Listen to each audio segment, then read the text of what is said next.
வணக்கம். வேல்கம்பு பாடத்தில் இரண்டாவது போர்நிலை பாடத்தை பற்றி இப்போ நம்ம பார்க்க போகிறோம். இந்த போர்நிலை பாடத்தை பொறுத்த வரைக்கும் வேல்கம்பை நம்ம எப்பயும் போல் நேராக பிடிச்சு முதல்ல நம்ம உடலையும் கம்பையும் நிலைநிறுத்த போகிறோம். ஸோ வலது காலை தூக்கி பின்னாடி வச்சு வேல்கம்பை பிடிக்கும். ஸோ வேல்கம்பு பிடித்த நிலை அடிப்பகுதியும் மேலே இடதுகை இழுத்து நிலையும் பிடிச்சு முதல்ல கம்பை வணங்கலாம்.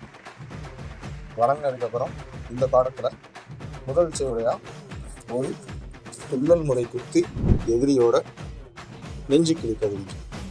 இந்த கொத்து முடிஞ்சதும் காலை எடுத்து அவரோட நாடி பகுதியில் வெட்டி மீண்டும் வலது கையை விரிப்பான் நிலையில் கம்பை திருப்பி பம்மல் முறையில் அமர்ந்து மீண்டும் அடி வயிற்று பகுதிக்கு ஒரு குத்து.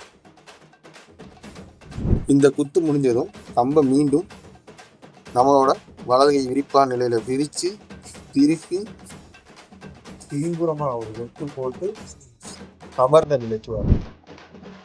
இந்த அமர்ந்த நிலையிலிருந்து இடது பக்க வெட்டு மூலமா கம்பை திருப்பி இங்கே ஒரு அமர்ந்த நிலை எடுத்து தலைவெட்டு மூலமா கம்பை உருவி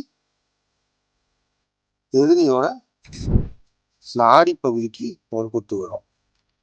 இந்த நாடி பகுதி குத்துல இருந்து பின்னலலை முறையில பிரிஞ்சு இந்த கம்பை வெட்டு நிலைக்கு மாற்றி ஒரு காவடி உறுப்பு போட்டு கம்பை திருப்பி நிலை நிறுத்துறோம். நிலை நிறுத்தினதுக்கு அப்புறம் மீண்டும் ஒரு பம்மல் நிலையில துள்ளல் போட்டு எதிரியோட நாடி பகுதியை தாக்கி மீண்டும் கம்பை உருவி அமர்ந்த நிலை சென்று இங்கிருந்து கழுத்து முறை உருட்டு எடுத்து எதிர் திசைக்கு திரும்பினாங்க. இப்போ ஒரு திசையோட பாடம் முடிஞ்சிச்சு.